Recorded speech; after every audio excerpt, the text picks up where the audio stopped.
आज शेवटी कंबाईनचा पेपर झाला पोरांनो. त्या ठिकाणी पेपर आमच्या हातामध्ये आहेत. तुम्ही पण त्या ठिकाणी पेपर घेऊन आता घरी पोहोचला असाल बहुतेक.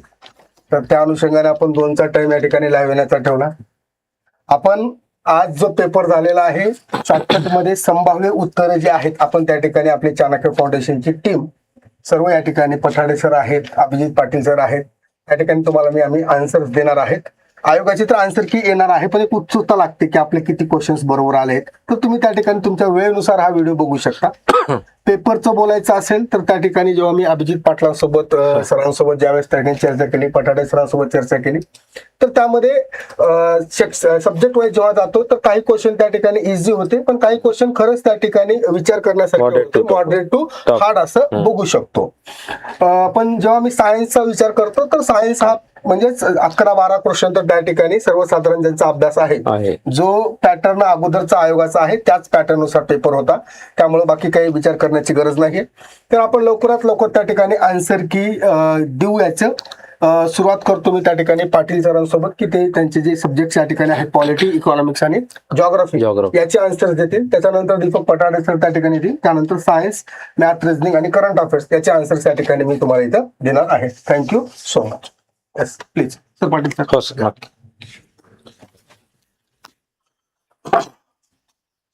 जय टू ऑल. बघा, एकंदरीत आजच्या पेपरची जर पातळी आपण बघितली तर नेहमीप्रमाणे जर आपण 7 एरियाज बघितले तर बऱ्यापैकी 2 ते 3 एरियाज मध्ये आयोगानं काहीतरी गोष्टी इझी ठेवलेल्या दिसतात. परंतु मला तरी असं वाटतं की सध्या प्रायमा फेसी म्हणजे एकंदरीत सध्या जर आपण विचार केला तर आपल्याला प्रथम दर्शनी हा पेपर इझी वाटू शकतो. परंतु आन्सर की आल्यानंतर प्रत्यक्षात लक्षात येईल की नेमकं कुठं जे आहे आयोगानं चुकवलेलं आहे. बरोबर आहे. सो बेसिकली आता सांगण्याचं तात्पर्य की इथे आम्ही आन्सर की पूर्णतः अचूक देण्याचा प्रयत्न करतोय. कदाचित एखादा दुसरा आन्सर जे आहे चेंज होऊ शकतं. आणि एकंदरीत आपण पाहतोय की काही डेटा जो आहे हा कुठे आपल्या रेफरन्स बुक वगैरे मध्ये सापडत नाही. तर त्या अनुषंगाने आपण त्याचा आधार जो आहे हा ऑनलाईनचा आधार घेऊन त्याची उत्तरं शोधलेली आहे. बरोबर आहे. त्यामुळे एखादा दुसरा चेंज झाला तर होईल, नाहीतर अन्यथा हा आपण पूर्णतः 100% ॲक्युरेसी मेंटेन करायचा इथे प्रयत्न केलेला आहे. ठीक आहे. सो एकंदरीत सुरू करूया आपला एक्सप्लेनेशनला. ठीक आहे. एकंदरीत 3 सब्जेक्ट मी इथे घेणार आहे, पॉलिटी, इकॉनॉमिक्स आणि जिओग्राफी. म्हणजे 40 क्वेश्चनचं एक्सप्लेनेशन इथे आधी होईल. दुसऱ्या टप्प्यामध्ये पठाडे सर इतिहासाचं क्वेश्चनचं हे घेतील एक्सप्लेनेशन आणि त्यानंतर पत्तेवार सर जे आहे सायन्सचं एक्सप्लेनेशन घेतील. ठीक आहे. तर बघा, वेळ न घालवता आपली तुमची उत्सुकता माहिती आहे आपल्याला, तर त्या अनुषंगाने आपण सुरू करूयात. बघा, हिस्ट्रीचे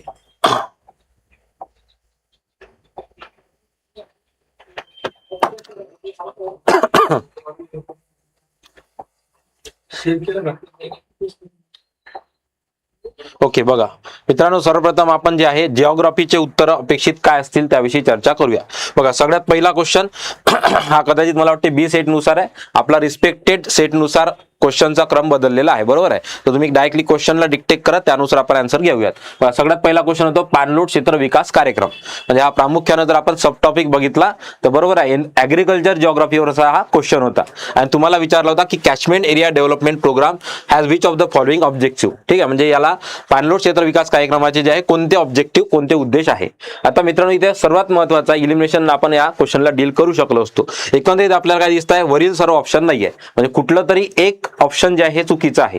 तर आपण आपला क्रायटेरिया आलो कोणता जनरल सेंटेन्सचा, तर आपण जर वाचलं की कॅचमेंट एरिया डेव्हलपमेंट प्रोग्राम हे भूमी उपयोजन आणि उत्पादनाला पर्याप्त वाढ करते. ऑब्विसली काय पॉझिटिव्ह आहे आणि त्या अनुषंगानं क्वेश्चन काय, पहिलं ऑप्शन काय बरोबर आहे. दुसरं, वाहत्या पाण्याला नियंत्रित करून भूमीचे शरण ठेवणे हा तर मुख्य उद्देश आहे. म्हणजे रादर जर आयोगानं त्या टायटलमध्ये मुख्य उद्देश टाकला असता तर कदाचित आपण पहिलं बी उत्तर केलं असतं. बरोबर आहे. तिसऱ्यामध्ये मित्रांनो बघा, सेंटेन्समध्ये चूक केलेला आहे. गुंतवणूक कमी, उत्पन्नात खर्चात वाढ.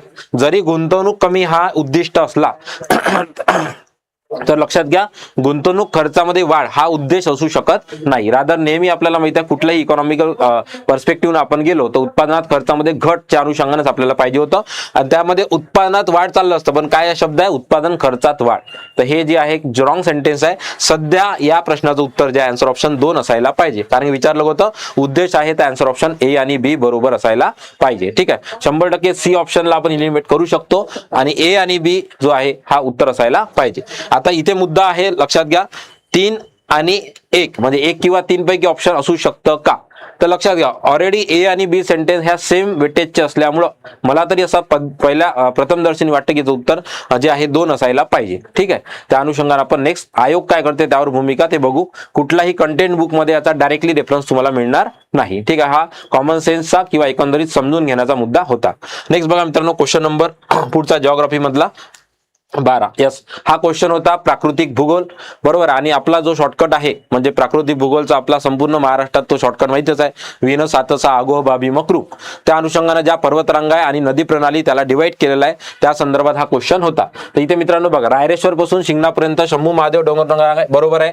दुसरं नर्मदा व तापी कशामुळे झालेला आहे वेगळं, सातपुडा. यस, आपला शॉर्टकट आहे विंध्य नर्मदा सातपुडा. त्या अनुषंगानं हरिश्चंद्र बालाघाटमुळे कोण आहे, गोदावरी भीमा. सी सेंटेन्स काय बरोबर. डी सेंटेन्स गोदावरी तापी कशामुळे वेगळी झालेली आहे, सातमाळा अजिंठा. म्हणजे चारही सेंटेन्स हे बरोबर आहे. याचं उत्तर आहे मित्रांनो आन्सर ऑप्शन 4. ठीक आहे, याच्यामध्ये कुठलीही शंका नाही. जसं पहिल्या क्वेश्चन मध्ये तरी आपण थोडं आयोगाच्या आन्सर किंवा डिपेंड राहू, परंतु बी मध्ये कन्फर्म याचं उत्तर काय आन्सर ऑप्शन 4 आहे. ठीक आहे, नेक्स्ट मित्रांनो पुढचा क्वेश्चन. लवकरात कमी वेळात तुमची उत्सुकता पूर्ण झाली पाहिजे त्या अनुषंगाने आपण डायरेक्टली आन्सरला डिक्टेट करतोय. ठीक आहे, नेक्स्ट बघा पुढचा क्वेश्चन, कोणती विधाने चुकीची आहे. आता इथे मित्रांनो बघा, सगळ्यात महत्वाचं विचारलं होतं चुकीची आहे, बरोबर. तर या केसमध्ये मी आपलं काम काय आहे की चुकीचे उत्तर शोधणं. आता इथे बघा, महाराष्ट्रातील तुर्भे या ठिकाणी कॅनडाच्या साहाय्याने अप्सरा, हे चुकीचं आहे. कॅनडाच्या साहाय्यानं कोण होतं, सायरस. आणि ब्रिटनच्या साहाय्यानं कोण होतं, अप्सरा. म्हणजे 100% डी चुकीचं आहे. लक्षात घ्या, विचारलं काय चुकीची कोणती, म्हणजे असं ऑप्शन असणं पाहिजे तुम्हाला ज्यामध्ये डी इन्क्लूड आहे. म्हणजे हा ऑप्शन गेला आणि हा ऑप्शन गेला. मग आता तुम्हाला ए सी डी किंवा ए बी डी, म्हणजे ए डी तर कॉमन आहे, बी आणि सी मधलं तुमचं सिलेक्शन असलं पाहिजे. आता वाचूया. बी मध्ये आहे वर्धा कोळसा क्षेत्र चंद्रपूर यवतमाळ जिल्ह्यात विभागले आहे आणि उमरेट कोळसा क्षेत्र कन्नान नदीच्या खोऱ्यात.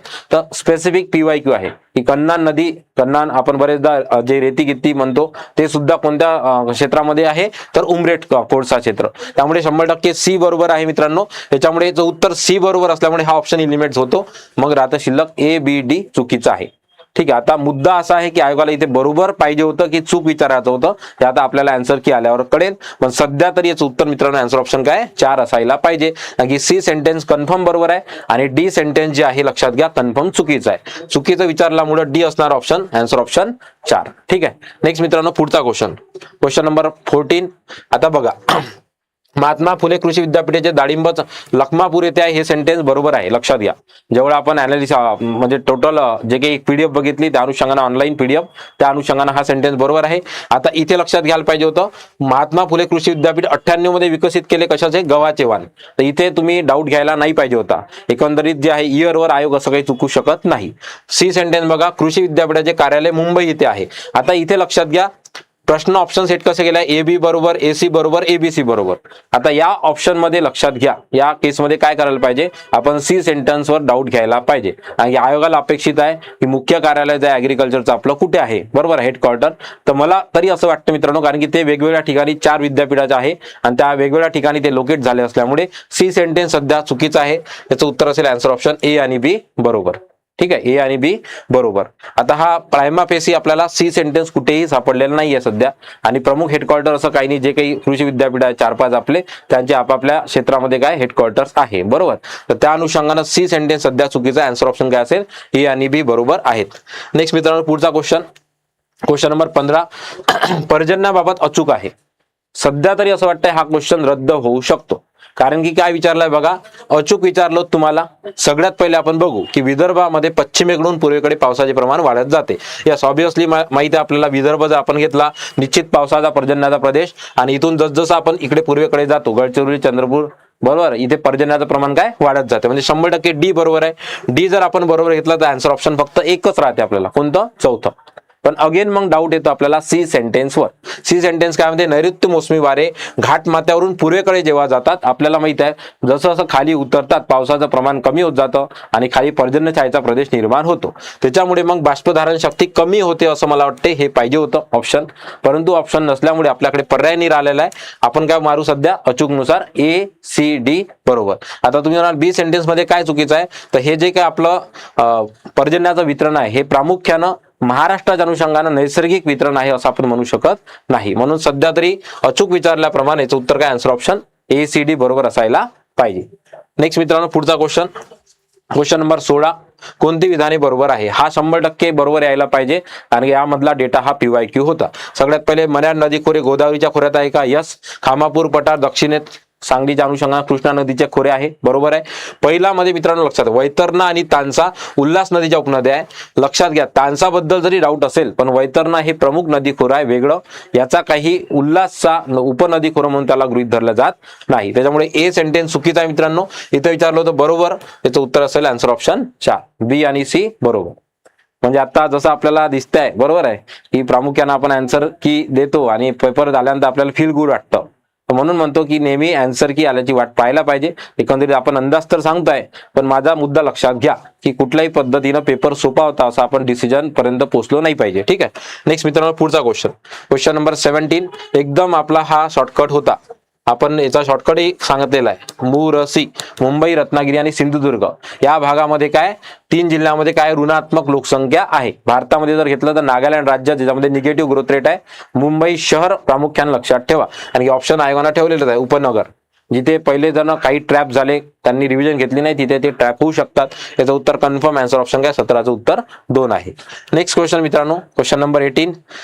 आता यस बघा, आता हा क्वेश्चन आहे भारताचा प्राकृतिक भूगोल, भारताच्या पर्वत रांगा. काय म्हणताय बघा, सतलज नदीचा उगम राकस तलावाजवळ आहे, म्हणजे 100% सी बरोबर आहे. 100% काय सी बरोबर आहे. बी सेंटेन्स रावी नदीचा उगम रोहतांग खिंडीजवळ आहे, हे सुद्धा सेंटेन्स बरोबर आहे. ए सेंटेन्स काय म्हणताय बघा, चिनाब नदी झोजिला खिंडीजवळ नाही, लक्षात ठेवा झोजिला नाही, बारालाच्या खिंडी. एकंदरीत जर आपण बघितला तर मी पुन्हा याची लेवल काय देईल तर याला मॉडरेट टू टफ या लेवलवर आपल्याला जिओग्राफीला आजच्या पेपरला आपण डील करायला पाहिजे. म्हणजे जेवढं वाटलं होतं तेवढं सोपं प्रत्येक याच्यात आयोगानं मांडलेलं नाहीये. ठीक आहे. नेक्स्ट मित्रांनो वेळ न घालवता पुढचा आपण आता सेक्शनकडे जाऊया. पुढचा सेक्शन आता इकॉनॉमिक्स. बघा, इकॉनॉमिक्स हा सोपा होता, लक्षात घ्या. एकंदरीत जर 2 क्वेश्चनचा जर थोडा विचार केला तर बाकी 15 पैकी मला असं वाटतं की आरामात 12-13 स्कोर विद्यार्थ्याचे येतील आणि इकॉनॉमिक्स आणि सायन्स या पेपर मधला थोडा आपण म्हणू शकतो म्हणजे इझी टू मॉडरेट ठेवलेला होता. ठीक आहे. आता बघा क्वेश्चन नंबर फर्स्ट अगदी आपला रिलेटेड एरिया आहे. सांगितलं होतं कितीदा मौद्रिक आणि राजकोषीय धोरण टाका, अगदी कालच्या स्ट्रॅटेजी लेक्चर मध्येच बोललो होतो, बरोबर आहे. तर मित्रांनो बघा, मौद्रिक धोरणाची संख्यात्मक साधने आणि गुणात्मक साधने सर्वांना माहित आहे. विभेदित व्याजदर समिती आपल्याला माहित आहे. ऍग्रिकल्चरला 4% कर्ज दिल्या जाते, त्यासाठी विभेदित व्याजदर समिती आलेली होती. त्या अनुषंगाने ए जे आहे हा माझा क्वालिटेटिव्ह मेजर्स आहे मित्रांनो. विचारलं काय संख्यात्मक साधने, मग ए गेला आणि ए गेला. आन्सर ऑप्शन काय 3.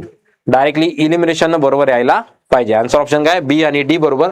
रेपो आणि ओपन मार्केट ऑपरेशन हे माझे काय क्वांटिटेटिव्ह साधने आहे. माझं वेचक पत नियंत्रण क्रेडिट ऑथरायझेशन स्कीम आणि पहिलं हे माझे क्वालिटेटिव्ह साधने आहेत. ठीक आहे. कन्फर्म याचं उत्तर काय आन्सर ऑप्शन 3. विचार होतं संख्यात्मक साधने आहेत. ठीक आहे. नेक्स्ट मित्रांनो पुढचा क्वेश्चन 22. राजकोषीय तूट सांगितलं होतं सार्वजनिक वित्त चांगलं करून ठेवा. राजकोषीय तूट म्हणजे काय तर एकूण खर्च वगळता जे काही आपण कर्ज आहे आपल्या भारत शासनावर त्याला राजकोषीय तूट असं आपण म्हणतो. त्याच्यामुळे मित्रांनो सरकारी कर्ज वगळता एकूण खर्च आणि एकूण प्राप्तीतील फरक हा माझा आहे राजकोषीय तूटचा फॉर्म्युला. डायरेक्टली सांगितलं होतं की एकंदरीत या आधारावर 4 वेगवेगळे फॉर्म्युले आहे ते डिझाईन करता आले पाहिजे. म्हणून मग मित्रांनो याचं उत्तर डायरेक्टली ए येतं. बी सी का बरं येत नाही लक्षात घ्या. इथे भांडवली खर्च महसुली उत्पन्न दिला हे जुळत नाही. महसुली खर्च आणि महसुली उत्पन्न यातला फरक आहे महसुली तूट. विचारलं काय होतं मित्रांनो राजकोषीय तूट, म्हणून आन्सर ऑप्शन काय असायला पाहिजे फक्त ए बरोबर. ओके. नेक्स्ट पुढचा क्वेश्चन बघा, अगदी सोपा आहे. अटल इनोव्हेशन मिशन केंद्र शासनाचंच आहे आणि बी सेंटेन्स काय माझं जनरल सेंटेन्स आहे. म्हणजे अटल इनोव्हेशन मिशन केंद्र शासनाचा पुढाकार आणि हे कशाला करतं सपोर्ट नवनिर्माण आणि उद्योजकता या संकल्पनेला. त्याच्यामुळे दोन्ही सेंटेन्स काय बरोबर. आन्सर ऑप्शन 23 असायला पाहिजे 3. नेक्स्ट पुढचा क्वेश्चन मित्रांनो यस, हा जरी वाटत असला तरी सोपा क्वेश्चन होता, कारण की डायरेक्टली एक जरी आलं असतं तरी क्वेश्चन आपल्याला सॉल्व्ह सुटला असता. हा बघा बँक नियंत्रण कायदा जो काही 1949चा आहे तर या अंतर्गत आपण काय करतो बँकेचं नियमन करतो. म्हणजे एचं उत्तर 3 पाहिजे, एकाच ठिकाणी आहे डायरेक्टली. नंतर पुढचा बँकेचं राष्ट्रीयकरण का केलं, काय कोणता उद्देश होता इंदिरा गांधीचा सामाजिक उद्देश. त्यानंतर 2025 भारतातील सार्वजनिक क्षेत्रातील बँका किती आहे टोटल सध्या 12 बँका. नंतर शाखा विस्तार का कशामुळे केला की जे काही मोबिलायझेशन आहे फंडिंगचं आपल्या ते झालं असलं पाहिजे म्हणून. एकंदरीत हा क्वेश्चन आपला हक्काचा मार्क्स आहे. इकॉनॉमिक्स मध्ये मी तुम्हाला सांगतो, जिओग्राफी मध्ये मी जे तुम्हाला सांगितलं की ऍव्हरेज स्कोर असणार आहे, पण इकॉनॉमिक्स मध्ये हा तुमचा एक्सलंट स्कोर असायला पाहिजे. जेव्हा एखादा सेक्शन हा आयोग स्वतःहून कुठेतरी टप करते तेव्हा आपण आपल्या दुसऱ्या सेक्शन मधून आपले जे मार्क्स आहे ते कव्हर करायला पाहिजे. ठीक आहे, नेक्स्ट पुढे बघा. Question number 25. स्टार्टअप मध्ये अखिल भारतीय स्तरावर 24 पर्यंत राज्याचा हिस्सा काय आहे? तर मित्रांनो याची जी आहे ना, मला सोर्स नुसार 18 ते 20% अशी रेंज मिळालेली आहे सध्या तरी. बरोबर आहे. मग 18 ते 20% दरम्यान जर आपण एकंदरीत विचार केला तर आपल्याकडे दोन ऑप्शन शिल्लक राहतात, 19% किंवा 17%. तर मला तरी असं वाटते पहिल्यांदा याचं उत्तर 1 असेल. बरोबर आहे, पण शक्यता आहे याच्यामध्ये बदल देण्याची. तर आपण आयोगाची वाट पाहू. सध्या तरी मला असं वाटतं की 80% जवळपास याचं उत्तर 19% असायला पाहिजे. 20% मी शुअर नाहीये. ठीक आहे, त्यामुळे डिरेक्टली जे आहे ते सांगतोय. ठीक आहे, त्या अनुषंगाने आपण आन्सर की आयोगाची आल्यानंतर वाट पाहू या क्वेश्चनसाठी. ठीक आहे, नेक्स्ट पुढे. यस, आपला हक्काचा मार्ग आहे. 19 जुलै 1969 किती बँकेत राष्ट्रीयकरण? 14 बँकाचं. त्यानंतर 6 बँकेत राष्ट्रीयकरण 1980 ला एप्रिल महिन्यात. पहिले 50 कोटीवाले, नंतर 200 कोटीवाले. हक्काचे मार्क्स आहे म्हणजे एकंदरीत 6 पैकी आता इकॉनॉमिक्स मध्ये तुम्हाला 5 शुअर आहे. इथेही जर एखाद्यानं लॉजिक लावलं आपलं उत्तर देऊन दिलं, नंतर शेवटी कन्फ्यूज केलं, किंवा शेवटी उत्तर दिलं किंवा पहिले कन्फ्यूज केलं तर येऊ शकतं. नेक्स्ट पुढे. कर देय क्षमता तत्वाची. मित्रांनो राज्यसेवा पूर्व परीक्षा 2016 ची जे प्रिलिम्स आहे त्यातला हा क्वेश्चन रिपीट आहे. बोलले आहे इन्कम टॅक्स बाबत. काय म्हणते income tax? Ability to pay principle हा कशाच्या आधारावर म्हटल्या जाते? तर high income earners and wealthier individual should pay more income tax. बरोबर आहे, ज्यांचं उच्च उत्पन्न गट आहे त्यांनी जास्त टॅक्स पे केला पाहिजे. त्यासाठी अजून दुसरं म्हणू शकतो आपण की जे इन्कम टॅक्सचे स्लॅब असतात त्याच्यामध्ये काय दिलं जाते? रिलॅक्सेशन. जसं सध्याच्या सर्वेनुसार काय दिलं आहे? 12 लाख पर्यंत एक्झम्पशन आहे इन्कम टॅक्ससाठी. तर मग आपण बी सेंटेन्सला कदाचित पहिल्या सेंटेन्सला सपोर्ट म्हणून घेऊ शकतो. बी सेंटेन्स काय म्हणते? Low income earners and poor peoples म्हणजे कमी उत्पन्न गरीब लोकांना आयकरातून सूट देण्यात येते. कशाच्या आधारावर? Ability to pay principle. तर मला तरी असं वाटतं याचं उत्तर जे आहे आन्सर ऑप्शन 3 असायला पाहिजे. ए आणि बी दोन्ही बरोबर आहेत. ठीक आहे, अन्यथा मग याचं जर स्ट्रिक्टली त्या PYQ न जर विचार केला तर याचं उत्तर 1 असायला पाहिजे, पण सध्या तरी याचं उत्तर 3 ठेवूयात. ठीक आहे, नेक्स्ट मित्रांनो पुढचा क्वेश्चन 28 नंबरचा. आर्थिक पाहणी मेक इन इंडिया 2.0 लॉजिक लावायला पाहिजे. या क्वेश्चनला वरील सर्व 100%चं उत्तर असणार आहे. Answer option 4. हे सगळे क्षेत्र असणार आहे, पोलाद, उपकरणे, खेळणी, मत्स्यपालन. तुम्ही जर विचार करा हा तिसरा ऑप्शन मारताय तर तुम्हाला कॉन्क्रीट काहीतरी रिझन पाहिजे की मत्स्यपालन तुम्ही का वगळताय आहे.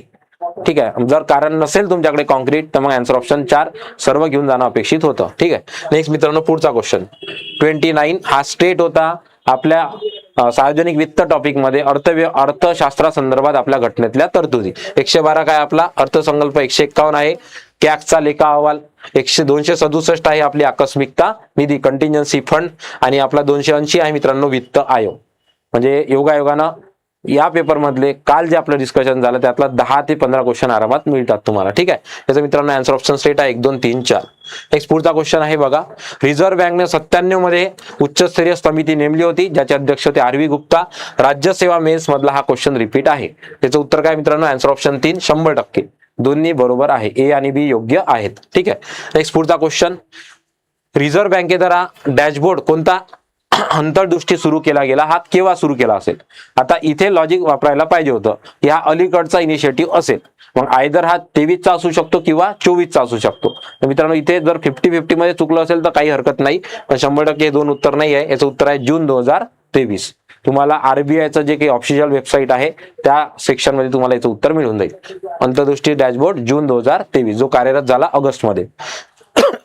नेक्स्ट मित्रांनो डायरेक्टली सिलेबस लाईन आहे प्रिन्सिपल्स ऑफ अकाउंटिंग, आणि एकंदरीत जर तुम्ही बघितला ना तर 2016-17च्या दरम्यान हा क्वेश्चन कंबाईनच्याच तुमच्या प्रिलिम्स मध्ये विचारलेला आहे. कारण काय की ऑडिट जो आहे तुमच्या सिलेबसचा भाग आहे, मग त्याची तत्वे कोणती कोणती आहे? तर आन्सर ऑप्शन काय? 4 सगळेच. ॲक्रुअल प्रिन्सिपल, मटेरियलिटी आहे, मॉनिटरी युनिट आहे आणि इकॉनॉमिक एंटिटी आहे. तर उत्तर काय असायला पाहिजे? Answer option 4. नेक्स्ट मित्रांनो पुढचा क्वेश्चन. छापील पैशाचा वापर. यस, सरळ सरळ आहे आपल्याला की जे काही आपण म्हणतो यस काय म्हणते त्याला फिस्कल डेफिसिट, बरोबर आहे. डेफिसिटच्या अनुषंगाने जर भरपाई करायची असेल तर आपल्याकडे शेवटचा पर्याय असते कोणता? नोटा छापणं. आणि आपल्याला माहिती आहे नोटा जर छापल्या तर काय होते? महागाई वाढते. तर सिंपल क्वेश्चन होता की जेव्हा फायनान्स करते बजेट डेफिसिट, तर मग जेव्हा मनी छापल्या जाते प्रिंटेड तेव्हा काय होते? तर आन्सर ऑप्शन 3 असायला पाहिजे. 100% उत्तर काय? 3 आहे. 34वा क्वेश्चन अगदी कालच्याच लेक्चरमध्ये बोललो होतो आपण की 16व्या वित्त आयोगाचे कोण आहे, 15व्या वित्त आयोगाचे कोणते आहे आणि राज्याचा सध्या कितवा आहे? तर मित्रांनो याचं उत्तर काय? अरविंद पनगाडी. आन्सर ऑप्शन 34चं उत्तर 1. विचारलं होतं अध्यक्ष कोण आहे 16वा वित्त आयोग. आणि लास्ट क्वेश्चन मित्रांनो इकॉनॉमिक्स मधला बघा 315.7 दशलक्ष 21-22 मध्ये अन्नधान्य उत्पादन, याच्यामध्ये लक्षात घ्या आयोग असा काही चुकवणार नाही, बरोबर. आणि तुम्ही तिथं डाऊटही घ्यायला नाही पाहिजे. दुसरा सेंटेन्स म्हणते लक्षात घ्या डायरेक्टली इथिओपियापेक्षा कुठे कुठे ज्वारी वगळता. मग तुम्ही वाचलाय का? नाही. मग बरोबर गृहीत धरा. दोन्ही सेंटेन्स काय बरोबर आहे. आणि ऑप्शन सेटिंग सुद्धा बघा, नॅचरल ऑप्शन सेटिंग आहे का? नाही आहे. ऑप्शन सेटिंगचा क्रम बदललाय, याचा अर्थ आयोगाने हिंट ठेवली आहे तुम्हाला उत्तर द्यायला, ठीक आहे, पेपर सेटरनं. तर याचं उत्तर काय असायला पाहिजे? 1.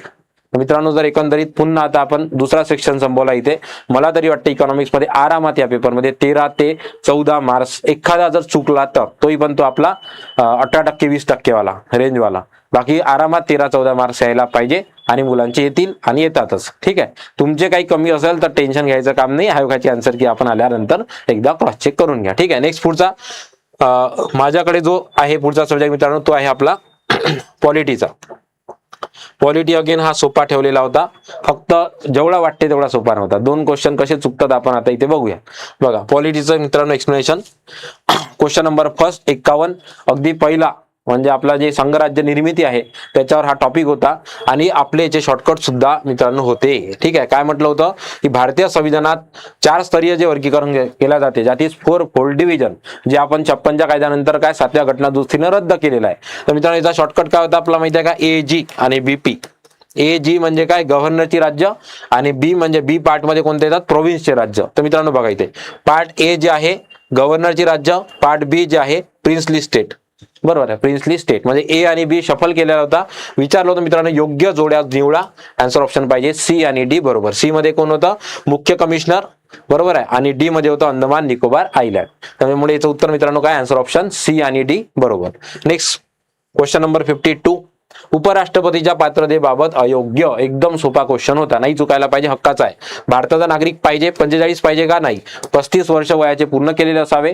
आणि कितीदा सांगितलं होतं की राष्ट्रपती असेल तर लोकसभेसाठी पात्र असावा, उपराष्ट्रपती असेल तर राज्यसभेसाठी पात्र असावा. म्हणून मग B, C चुकीचं आहे. अयोग्य विचारलं होतं, आन्सर ऑप्शन B आणि C अयोग्य आहे, ठीक आहे. नेक्स्ट पुढचा संविधानाच्या कलम 8 म्हटलं होतं आयोग नागरिकत्वावर यावेळेस क्वेश्चन टाकेल, प्रिडिक्शन केलं होतं आपण. नागरिकत्वाच्या अनुषंगाने मित्रांनो आपल्याला माहिती आहे 5वं प्रारंभीचं आहे, 6वं जाणारे येणारे आहे, बरोबर आहे. 6 आणि 7, 8 मध्ये मग जे आहे पर्सन ऑफ इंडियन ओरिजिन जे उत्तर आहे तुमचं. 9 मध्ये मग जे आपल्याला माहिती आहे पुन्हा ड्युअल सिटिझनशिप. तर मित्रांनो विचारलं तुम्हाला कलम 8 काय? तर इथे लक्षात घ्या भारताबाहेर राहणाऱ्या भारतीय वंशाच्या विशिष्ट व्यक्तीचे नागरिकत्वाचे अधिकार. त्यामुळे उत्तर काय असणार आहे? 51चं उत्तर आन्सर ऑप्शन 2, सॉरी 53चं आन्सर ऑप्शन काय? 2. नेक्स्ट मित्रांनो क्वेश्चन नंबर 54 243G म्हणजे ज्यांना सध्या लेक्चर चालू होते, कालच लेक्चर आपले संपले पंचायत राजच्या अनुषंगानं, त्या संपूर्ण क्लासमध्ये त्या संपूर्ण बॅचेसमध्ये आपण केलं होतं ग्रेट वर्क. आणि जी काय असतात जबाबदाऱ्या, कार्य आणि कर्तव्य. मित्रांनो पंचायतीचा सत्ता, अधिकार आणि जबाबदाऱ्या, याचं उत्तर फक्त B असणार आहे, बरोबर विचारलं होतं. जी जे आहे ग्रामीण पंचायत राज मधलं ज्या काही 29 कार्यात्मक बाबी आहे त्याविषयीचं आन्सर आहे, ठीक आहे. नेक्स्ट मित्रांनो क्वेश्चन नंबर 55 आज क्वेश्चन फक्त मला एक संदिग्ध वाटतो, बाकी मी कन्फर्म 14चे उत्तर सांगेल तुम्हाला. आता इथे बघा 165 महाधिवक्ता आहे का? बरोबर आहे. दुसरं बिरेंद्र सराफ होते का? जरी ऑगस्ट मध्ये त्यांनी राजीनामा दिला, लक्षात घ्या. सध्या काय म्हटलंय तुम्हाला ऑप्शन कॉलम मध्ये ऑगस्ट 25, तर इथे डाऊट घ्यायला नाही पाहिजे. तिथं चांगले कंसमावा आयोग देत आहे तुम्हाला तर मग तिथं अपील करायला पाहिजे. त्यामुळे BC तर बरोबर आहे कन्फर्म. आता A मुद्दा महाधिवक्ता कार्यालय जेव्हा महाराष्ट्र अस्तित्वात आलं तेव्हा स्थापन झालं का? याच्याविषयी सोर्स मध्ये आपल्याला सध्या तरी माहिती मिळालेली नाही, म्हणून याचं उत्तर आपण ठेवलेलं आहे 4 ABC, बरोबर. का बरं ABC बरोबर ठेवलाय? कारण ऑप्शन सेटिंग चा जो क्रम आहे तो त्या अनुषंगाने आपण याचं उत्तर 4 म्हणतोय. कदाचित याचं उत्तर लक्षात घ्या 2 असू शकते सध्या, ठीक आहे. नेक्स्ट पुढचा क्वेश्चन 56 एकदम सोपा. ग्रामसभा A आणि आरक्षण DT, बरोबर आहे. DT आरक्षण वाले सर्वांना माहिती आहे मित्रांनो 3-4, बरोबर आहे. आणि इथे पंचायतीच्या निवडणुका काय? 1 आणि सदस्याच्या अपात्रता संदर्भात फेल्युअर 5व्या वर्गामध्ये आठवते 3-4-1-2. याचं उत्तर काय असायला पाहिजे? पहिलं.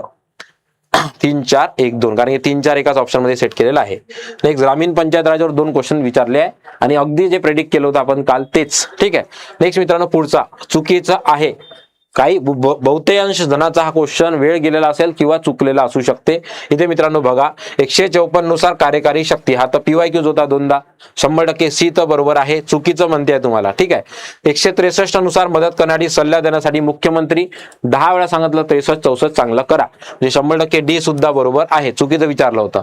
मग 55 नुसार अपॉइंटमेंट शब्द सांगितला होता की 53 मध्ये राज्यपालाची फक्त पदाविषयी माहिती आहे, 55 मध्ये त्याची अपॉइंटमेंट आहे. मग 55 मध्ये अपॉइंटमेंट आहे, आन्सर ऑप्शन काय ए मध्ये मित्रांनो काय पाहिजे होतं, हे 156 नुसार राष्ट्रपतीची मर्जी पाहिजे, लक्षात ठेवा. 158 जे आहे ते कशाबद्दल आहे, शर्तीबद्दल आहे, राज्यपालाच्या अटी शर्ती पदाबाबत, त्याच्यामुळे ए चुकीचं आहे. नेक्स्ट क्वेश्चन नंबर 58, मूलभूत कर्तव्य नाही याच्यापेक्षा सोपं काय असावं. ठीक आहे, सुख म्हणजे काय असतं हेच आहे ते. ठीक आहे. गरिबांना समान न्याय, मोफत कायदेशीर सहाय्य आपल्याला माहित आहे, 42व्या घटना दुरुस्तीना 39A. क्वेश्चन विचारला मूलभूत कर्तव्य नाही, आन्सर ऑप्शन 3. याचा वेळ वाचून तुम्ही तिकडे मॅथ्स रिजनिंग मध्ये इन्व्हेस्ट करू शकला असता, आणि आजच्या पेपर मधलं मॅथ्स रिजनिंग वाटते तेवढं सोपं नव्हतं. ठीक आहे. नेक्स्ट मित्रांनो, पुढचा क्वेश्चन अजून याच्या म्हणजे काय बरोबर आहे मला सांगा, आन्सर ऑप्शन काय, डायरेक्टली मूलभूत कर्तव्य 51A आणि भाग 4A. ओके. नेक्स्ट मित्रांनो, क्वेश्चन नंबर 60, 349. आता बऱ्याच जणांना इथे अडचण गेली असेल, कारण की जो आपला भाषेचा भाग आहे त्याच्यामध्ये आपण प्रामुख्यानं बाकीच्या आर्टिकलवर फोकस करतो, पण इथे एक विचार करायला पाहिजे होता या क्वेश्चन मध्ये की बघा, सर्वोच्च न्यायालय, उच्च न्यायालय, कायदे विधेयक इत्यादीसाठी आर्टिकल किती आहे, 348. नंतर मातृभाषेत शिक्षणाचा 350A आणि हिंदी भाषेचा विकास अमित शहा आपले बोलत असतात 351. मग तिन्ही जर माहित आहे तर मग उर्वरित कोणता आन्सर ऑप्शन पहिला. ते 100% पॉलिटीमध्ये या पेपरमध्ये 14 मार्क्स येणं अपेक्षित होते, एक तोही क्वेश्चन संदिग्ध आहे म्हणून. नेक्स्ट मित्रांनो, पुढचा क्वेश्चन अनुच्छेद 20 संदर्भात आपल्याला माहिती आहे अटक व स्थानबद्धाच्या अनुषंगानं नाही तर आपण अटकेची कारणे आणि त्याविषयी नो डबल जेपर्डी वगैरे याविषयी बोलत असतो. तर इथे बघा डायरेक्टली काय म्हणते आहे, राज्य 6 ते 14 वयाचे बालकासाठी मोफत, कोणत्या आर्टिकल मध्ये दिलं आहे, 45 मध्ये, 86व्या घटना दुरुस्तीने ऍड झालेला आहे. मग 100% डी तर नसणार आहे तुमचं उत्तर, डी तर नाहीये. मग आता ABC किंवा BC, डायरेक्टली ए वाचू, BC कॉमन आहे, इलिमिनेशन वापरा. कायद्याद्वारे प्रस्तावित कार्यपद्धती व्यक्ती जीवित किंवा व्यक्तिगत, फेमस आहे आपला कोणता आर्टिकल आहे, सर्वात जास्त चर्चेतलं, नेहमी करंट मध्ये असतं कोणतं, 21A संदर्भात. ठीक आहे, 21 म्हणू शकतो आपण, 21 हे काय शिक्षणाचं आहे, आर्टिकल 21 आहे, त्याच्यामुळे 20 विचारलं होतं, answer option BC, answer option 2. ठीक आहे. या पेपरमध्ये आरामात इकॉनॉमिक्स आणि पॉलिटीमध्ये 13 14चा जर मेंटेन तुम्ही केला आणि सायन्स तुम्हाला पाठिंबा देतो या पेपरमध्ये, तर आरामात तुम्ही प्रिलिम्स पास होऊ शकता. ठीक आहे. नेक्स्ट मित्रांनो बघा, योग्य कथने, सर्व जणांना इथं वाटला तेवढा सोपा नाही आहे हा क्वेश्चन, लक्षात घ्या. चंद्र म्हणणारे जे आहे ते कोण आहे, हरकोट आहे, हरकोट बटलर आहे, मुंद्रो नाही, त्याच्यामुळे योग्य कथन C गेला. आन्सर ऑप्शन डायरेक्टली पहिलं A आणि B बरोबर आहे. जे ग्रीव्ज आहे, ग्रीव्ज हे आयोगानं लक्ष्मीकांत सरांच्या पुस्तकातून आणलेलं आहे, बाकी रॅमसे मूर्स आपल्या कोणत्याही संदर्भ बुकात मिळून जाईल, त्यामुळे आन्सर ऑप्शन काय याचं A आणि B बरोबर. नेक्स्ट मित्रांनो, पुढचा क्वेश्चन कलम 168 मध्ये नाही तर 168 विचारला होता. 100% लक्षात आला पाहिजे होतं की प्रामुख्यानं बेसिक स्ट्रक्चर काय आहे राज्य विधिमंडळाचा, काय असतो, राज्यपाल असतो, विधानमंडळ असते, विधान सभा असते, आणि जर द्विगृही असेल तर विधान परिषद असते. म्हणजे पहिले तिन्ही सेंटेन्स बरोबर आहे मित्रांनो. नाहीत म्हटलंय, आन्सर ऑप्शन 4, कारण की जे काही 60 500 आहे हे आपल्याला माहित आहे कोणत्या आर्टिकल मध्ये सांगितलं, आर्टिकल 170 मध्ये. ठीक आहे. नेक्स्ट मित्रांनो, क्वेश्चन नंबर 64, शेवटचे 2 क्वेश्चन, याच्यापेक्षा सोपं अजून काय असू शकते. ठीक आहे. मार्गदर्शक तत्वे आयर्लंड, मूलभूत हक्क USA, समवर्ती यादी आपले हक्काची कोणती, ऑस्ट्रेलिया, आणि संघ म्हणून संघराज्याचे अधिकार कॅनडा. म्हणजे जर आपण डिक्टेट केलं तर 4 मिळतं आपल्याला, धोरणाच्या तत्वे 3, नंतर इथं 5, नंतर ऑस्ट्रेलिया, म्हणजे आन्सर ऑप्शन 4. आणि देन मित्रांनो, पॉलिटीचा लास्ट क्वेश्चन, मुख्यमंत्री पदावर असताना सर्वांनी कालच्या आंदोलनावरून एकंदरीत फडणवीस साहेबांच इथे आठवण केली असेल, परंतु मित्रांनो नाव जे हे आहे आन्सर फडणवीस नसून सर्वात जास्त कार्यकाल कोणाचा आहे सध्या तरी वसंतराव नाईकांचा. त्यामुळे सर्वाधिक काळ मुख्यमंत्री म्हणून सप्टेंबर 25 पर्यंत कोण होते, तर अजूनही त्यांचा रेकॉर्ड तुटलेला नाहीये, वसंतराव नाईक. ठीक आहे. तर मित्रांनो, अशा पद्धतीनं जर आपण विचार केला तर एकंदरीत लक्षात घ्या काय लक्षात येतं, आपण 3 सेक्शनचा आपण आता पाहिलाय, तर एकंदरीत फक्त भूगोलमध्ये 1-2 क्वेश्चन आपल्या इकडे मिस आउट होऊ शकतात, पण इकॉनॉमिक्स आणि पॉलिटीमध्ये आरामात मित्रांनो जवळपास 13 ते 14चा जर बॅलन्स केला तर आरामात तुम्ही मेन्सला पोहोचू शकता. लगेच आपण जशी ऑफिशियल की आली आयोगाची, आपण मेन्सच्या बद्दल स्ट्रॅटेजी बद्दल बोलूयात. इथून पुढे मान्य सरांना जे आहे मी ते आमंत्रित करतो, आणि सायन्सचं डिस्कशन जे आहे तुम्हाला आता पुढचं पत्तेवार सर कंडक्ट करतील. Thank you very much again. Thank you sir.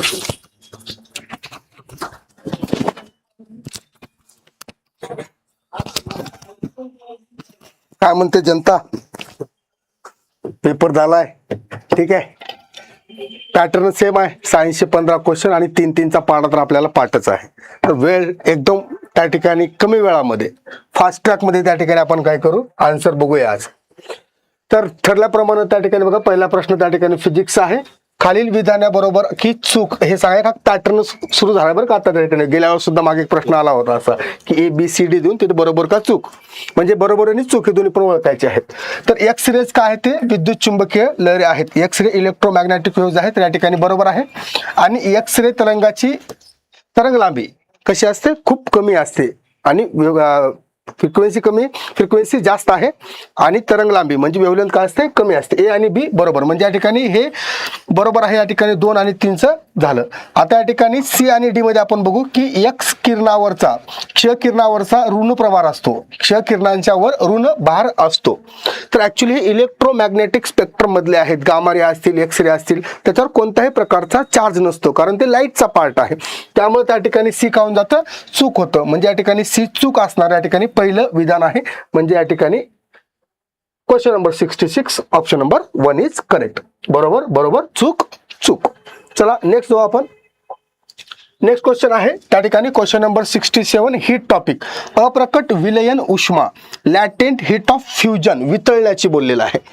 तर लॅटेंट हीट म्हणजेच काय, जेव्हा त्या ठिकाणी अवस्थांतरण होत असतं, म्हणजेच the amount of heat required, पदार्थाच्या एकक वस्तुमानाला त्याच्या विलयन बिंदूवर तापमान वाढवण्यासाठी घन स्थितीतून द्रव स्थितीत रूपांतरित करण्यासाठी लागणाऱ्या उष्णतेची मात्रा. इंग्लिशमध्ये वाचा, the amount of heat required to convert unit mass of the substance from solid to liquid it at it melting point without rise in temperature.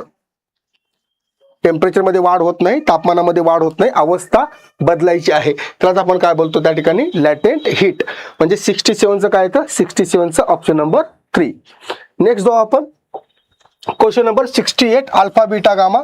Alpha कण काय पुरानो, अल्फा म्हणजेच त्या ठिकाणी हेलियमचा अणू बोल. ऍक्च्युअली केंद्रक असतं पण ठीक आहे. आता ऑप्शन मध्ये एचं काय आहे 3, म्हणजे या ठिकाणी 1 2 गेलं. बीटा म्हणजेच काय, बीटा मध्ये बीटा निगेटिव्ह म्हणजे इलेक्ट्रॉन असतो, ठीक आहे. म्हणजेच त्या ठिकाणी काय होत असतं, बचं त्या ठिकाणी 2 नंबरचं ऑप्शन आहे. बचं 2 नंबरचं ऑप्शन म्हणजे या ठिकाणी ऑप्शन नंबर 4. पुढे काही बघायचं नाही, टाइम खूप कमी असतो. आता हे प्रश्न बघा, इथं त्या ठिकाणी बऱ्याच विद्यार्थ्यांनी चूक केलेली आहे बरं का. सोपा प्रश्न होता की कार्बनच्या सर्वाधिक मुबलक समस्थानिकाचे अणुवस्तुमान संख्या किती असते. आयसोटोप बद्दल विचारले तर कार्बनचे 3 आयसोटोप, कार्बन 12 आहे, कार्बन 13 आहे आणि कार्बन 14 आहे. रेडिओ ऍक्टिव्ह कोण आहे, कार्बन 14. पण मुबलक प्रमाणामध्ये असणारा कोण असतो, कार्बन 12. कार्बन मध्ये सर्वात जास्त प्रमाणामध्ये कार्बन 12 आहे. म्हणजे आन्सर काय त्याचं ऑप्शन नंबर 4 69.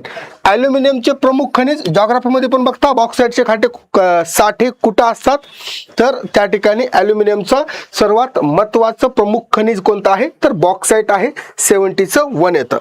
त्याच्यानंतर जो आपण 71 पृथ्वीच्या वातावरणाचे थर जमिनीपासून वरच्या दिशेने क्रमानं आहेत. तर सर्वात खालचा कोण असतो, तपांबर असतो पोरांनो, ट्रोपोस्फिअर आहे. म्हणजे 71चं काय येतं 4. त्याच्यानंतर आपण जाऊ क्वेश्चन नंबर 71 झालं पोरांनो. 72 एक राहिला इथं. डेंटॅलियम हा प्राणी कुठे येतो, मोलुस्का संघामध्ये येतो. क्वेश्चन नंबर 72 ऑप्शन आहे 1. त्याच्यानंतर चला 73 कॅटफिशच्या अनेक प्रजाती आहेत. तर मिशासारख्या प्रक्षेपणावर रुची ज्ञान कलिका असतात ज्या अन्न शोधण्यास मदत करतात. त्यांना काय बोलतात, तर त्या ठिकाणी याचा आन्सर आहे बारबेल. ठीक आहे, मी पण गुगल केलं प्रश्न हा. तर त्याचा आन्सर काय येतं 73चं 2 येतं. म्हणजे हा एक क्वेश्चन होता थोडासा की वेगळं काहीतरी विचारण्याचा प्रयत्न केला आयोगानं. बाकी सगळे प्रश्न कसे होते, कॉमन प्रश्न आहेत. खालीलपैकी कोणता प्राणी सर्वात आदिम पृष्ठवंशीय प्राण्यांचा गट आहे जो की अज्ञानताशी संबंधित आहे. अज्ञानता म्हणजे सायक्लोस्टोमाटा. सायक्लोस्टोमाटाचे 2 एक्झाम्पल आपण नेहमी लक्षात ठेवतो, पेट्रोमायझॉन आणि मिक्सिन. तर पेट्रोमायझॉन त्या ठिकाणी हे आन्सर 74चं येतं ऑप्शन नंबर 3. त्याच्यानंतर आहे क्वेश्चन नंबर 75 झालं पुरानो. येस, शेवटचा क्वेश्चन आपण बघितला क्वेश्चन नंबर 76. 4. हा, त्यानंतर क्वेश्चन नंबर 75, वनस्पतींना कॅल्शियमच्या चयापचयासाठी कोणत्या खनिजाची आवश्यकता असते? मिनरल न्यूट्रिएंट बोरॉनची आवश्यकता असते. 75 चे 4. त्याच्यानंतर क्वेश्चन नंबर 76 बघू शकता, वनस्पती गटाचे योग्य उदाहरण जोडी जुळवा. जर आपण शेवाळ जर बोललं तर आल्गी म्हणजे कोण आहे? तर त्या ठिकाणी क्लॅमिडोमोनास. एचं काय असतं? 4. एचं 4 असणारा एकच ऑप्शन आहे, बाकी काही बघायची गरज नाहीये. 76चं 3 नंबरचं ऑप्शन. त्यानंतर क्वेश्चन नंबर 77 बोलू की संपूर्ण झाडाची वाढ खुंटणे, पाण्याचा गडद हिरवा रंग जास्त विकृत आणि मृत ऊतीचे लहान भाग असतात. हे फॉस्फरसच्या कमतरतेचे कोणते लक्षण आहे? तर त्याला त्या ठिकाणी बोलतात नेक्रोसिस. नेक्रोटिस या ठिकाणी आन्सर येतं 77चं 3. त्यानंतर 78, एबीओ रक्तगटाचा शोध कोणी लावला? तर एबीओ रक्तगटाचा शोध लावला त्या ठिकाणी Karl Landsteiner. Question number 78 option आहे 4. त्यानंतर क्वेश्चन नंबर 79 बघू शकतो, जागतिक मधुमेह दिन 14 नोव्हेंबर आहे. 79चं 4. टिंबटिंब या जीवनसत्वामुळे रक्त गोठण्यास मदत होतं. रक्त गोठण्याचं व्हिटॅमिन कोणतं? Vitamin K. Option number 1. Question number 80चं ऑप्शन नंबर 1 हे त्या ठिकाणी करेक्ट ऑप्शन आहे. विद्यार्थी मित्रांनो, हा प्रश्नपत्रिका होती. म्हणजेच मी तर असं बोलतो की सायन्समध्ये तुम्हाला त्या ठिकाणी 12-13 मार्क तर कुठंच गेले नाहीत. 1-2 जर प्रश्न सोडले, एकच प्रश्न सोडा. त्या ठिकाणी जे रिसेप्टर्स विचारल्या तो एक प्रश्न होता. त्याच्यानंतर त्या ठिकाणी बाकी सर्व प्रश्न मी असं बोलू शकतो की easy to moderate to easy लेवलचा प्रश्न होते. तुम्हाला किती प्रश्न बरोबर आलेले आहेत ते तुम्हाला कमेंट करून सांगायचं आहे. चला आपण नेक्स्ट पुढे जाऊ. आपल्याला मॅथमॅटिक्सचे आन्सर्स तुम्हाला मी सांगतो थोडक्यामध्ये, ठीक आहे. मॅथमॅटिक्सचे गुप्ता सरांनी या ठिकाणी जे मला आन्सर पाठवलेले आहेत, तर तुम्हाला मी आन्सर सांगतो. तुम्हाला त्याच्यामध्ये काही जर शंका असेल तर तुम्ही सरांसोबत चर्चा करू शकता. मॅथ आणि रिझनिंग. ओके, क्वेश्चन नंबर 81 बघू शकता आपण. क्वेश्चन नंबर 81चं 102 आन्सर आहे. क्वेश्चन नंबर 81चं 102 ऑप्शन नंबर 3. क्वेश्चन नंबर 82चं या ठिकाणी 15/34 ऑप्शन नंबर 1. फक्त मी आन्सर सांगणार आहे फास्ट मध्ये. त्याच्यानंतर question number 83, 5.5% option number 2. Option या ठिकाणी बघून घ्यायचा फटाफट चेक करून घ्या. त्यानंतर क्वेश्चन नंबर 84, 35 या ठिकाणी ऑप्शन नंबर 1. त्याच्यानंतर क्वेश्चन नंबर 85, 71.6. नेक्स्ट क्वेश्चन आहे त्या ठिकाणी क्वेश्चन नंबर 86चं आन्सर आहे पोरांनो 16 म्हणजे ऑप्शन नंबर 1. त्याच्यानंतर क्वेश्चन नंबर 87 आहे 5 तास 20 मिनिट. 87चं ऑप्शन आहे 2. त्याच्यानंतर क्वेश्चन नंबर 88 आहे 51.16. क्वेश्चन नंबर 89 बघू शकता. ऑप्शन आहे 1, 4 मीटर. त्याच्यानंतर क्वेश्चन नंबर 90चं आन्सर आहे त्या ठिकाणी 60 option number 3. Question number 91, 15 option आहे 2. त्याच्यानंतर क्वेश्चन नंबर 92 आहे 1 नीलाक्ष. त्याच्यानंतर 93, 21 ऑप्शन नंबर 4. त्याच्यानंतर 94चं ऑप्शन आहे 4 नंबरचं ऑप्शन आहे 94चं. क्वेश्चन नंबर 95, 3 नंबरचं क्वेश्चन नंबर 95 3 ऑप्शन आहे 3. त्याच्यानंतर क्वेश्चन नंबर तुमचा 94चा पोरांनो 2 नंबरचा ऑप्शन आहे. सॉरी, क्वेश्चन नंबर 94चं ऑप्शन आहे 4. सॉरी, क्वेश्चन नंबर 94 परत एकदा सांगतो इथं त्या ठिकाणी स्क्रीनवर मोबाईलवर बघतोय ना, तर त्या ठिकाणी क्वेश्चन नंबर 94चं ऑप्शन आहे 4. इथं चूक करू नका, 94चं आहे 4. त्याच्यानंतर क्वेश्चन नंबर 95 एक्सची व्हॅल्यू काढायचं आहे. 95चं ऑप्शन आहे 2 म्हणजेच ऑप्शन नंबर 3. त्यानंतर क्वेश्चन नंबर 96 आहे 412 678 म्हणजे या ठिकाणी ऑप्शन आहे 96चं 1. त्याच्यानंतर 97चं ऑप्शन आहे 97 क्वेश्चन नंबर 97चं 14 म्हणजे 4 ऑप्शन आहे. क्वेश्चन नंबर 98 बघू शकता आपण 196 म्हणजे ऑप्शन आहे 3. त्याच्यानंतर क्वेश्चन नंबर 99चं त्या ठिकाणी सरांनी आन्सर या ठिकाणी दिलेलं नाहीये, म्हणजे याच्यामध्ये काहीतरी त्या ठिकाणी शंका असू शकते. डिटेलमध्ये अनालिसिस सर्व प्रश्नांचं मॅथ रिझनिंगचं त्या ठिकाणी गुप्ता सर आपल्या इथे या ठिकाणी लेक्चर घेणार आहेत लाईव्ह मध्ये किंवा रेकॉर्डेड स्वरूपामध्ये. शेवटचा क्वेश्चन आहे 100 आणि 100चं आन्सर आहे त्या ठिकाणी 7. अशा प्रकारे हा आपला पेपर आहे. याच्यामध्ये मी तुम्हाला मॅथ आणि रिझनिंगचे क्वेश्चन नंबर 81 to 100 या प्रश्नांचं त्या ठिकाणी फक्त उत्तरे सांगितलेले आहे, संभाव्य उत्तरे. याचं डिटेलमध्ये अनालिसिस त्या ठिकाणी गुप्ता सर त्या ठिकाणी तुम्हाला क्लासमध्ये घेतील. बाकी याच्या नंतरचं जे आहे हिस्ट्रीचं अनालिसिस सुरू होईल. पटाडे सर त्या ठिकाणी हिस्ट्रीचं अनालिसिस घेतील. आणि तुम्हाला पेपर कसा गेला, तुमचे किती प्रश्न बरोबर आहेत, या पेपरबद्दल तुम्हाला ज्या काही प्रश्न आहेत तर तुम्ही त्या ठिकाणी कमेंट बॉक्समध्ये विचारू शकता. Thank you so much. ओके.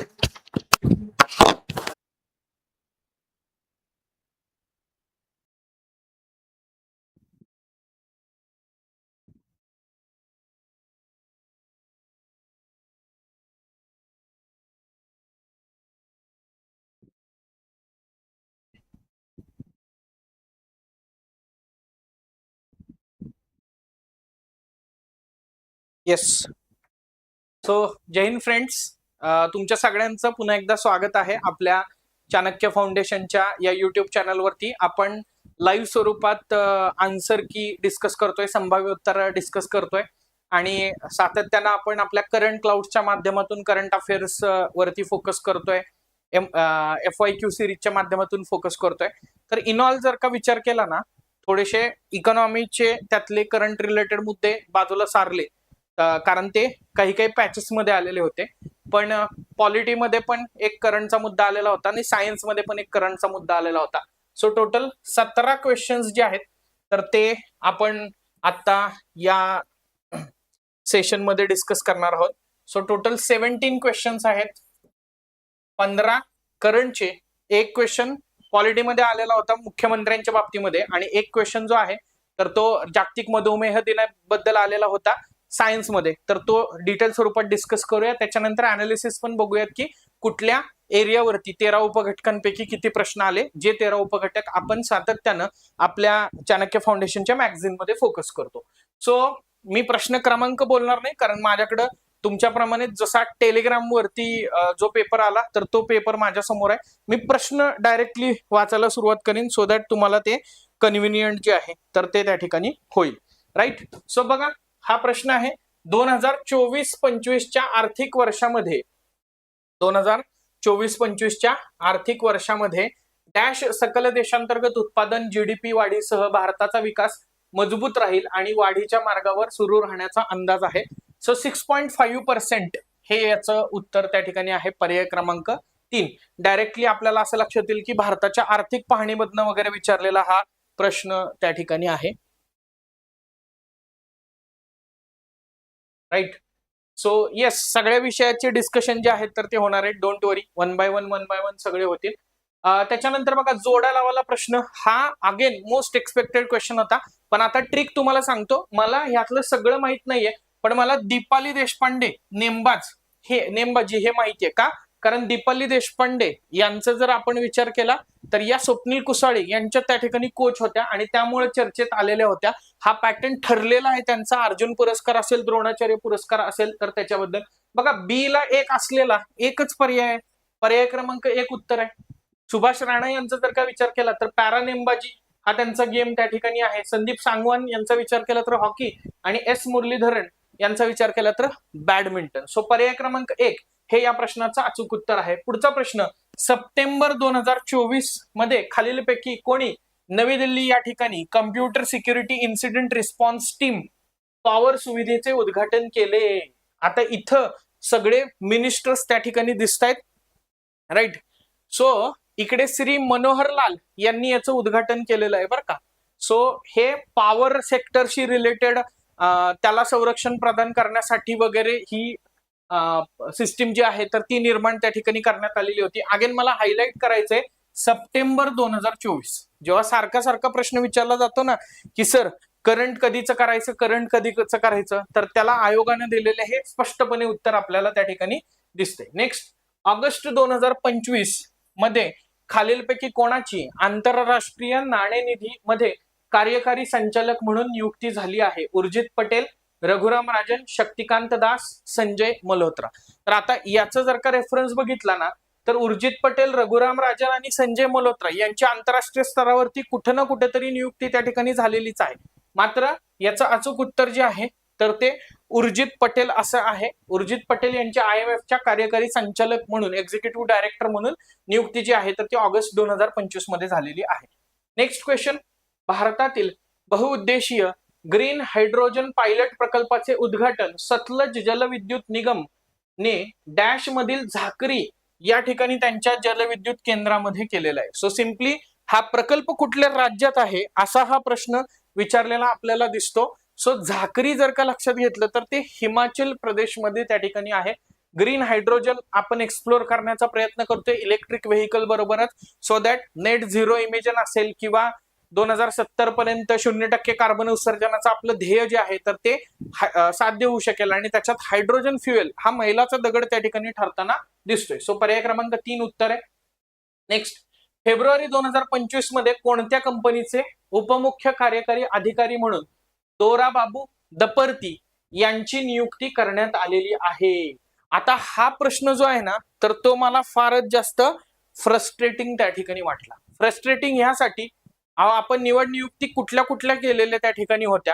मला इथे एक्सपेक्ट होतं की राष्ट्रीय महिला आयोगाच्या अध्यक्षा या महाराष्ट्रीयन व्यक्ती झालेल्या आहेत त्यांच्यावरती त्या ठिकाणी प्रश्न त्या ठिकाणी येऊ शकेल, किंवा अजून chief justice of India recently बदललेले आहेत तर त्यांच्यावरती त्या ठिकाणी प्रश्न विचारला जाऊ शकेल. आता बदललेले आहेत म्हणजे आता परवाचे नाही, त्याच्या आधीच्या बाबतीमध्ये भूषण गवईंच्या बाबतीमध्ये असा प्रश्न रिपीट होऊ शकतो किंवा इतर गोष्टींबाबत रिपीट होऊ शकतो. पण इथं बघा की डायरेक्टली SBI लाईफ इन्शुरन्स कंपनीचे ते पण मुख्य कार्यकारी अधिकारी नाहीत बरं का, उपमुख्य कार्यकारी अधिकारी.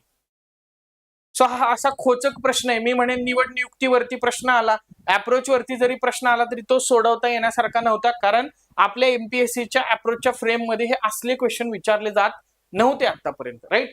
लक्षात ठेवा, याचा अर्थ इथून पुढे विचारले जातील असं पण नाहीये, राईट. असा एखादा क्वेश्चन टाकला की मेरिट इकडं तिकडं होऊन जातं, त्यामुळे ते टाकत असतात. नेक्स्ट बघा, खाली दिलेल्या विधानापैकी पहलगाम संबंधी योग्य विधान निवडा.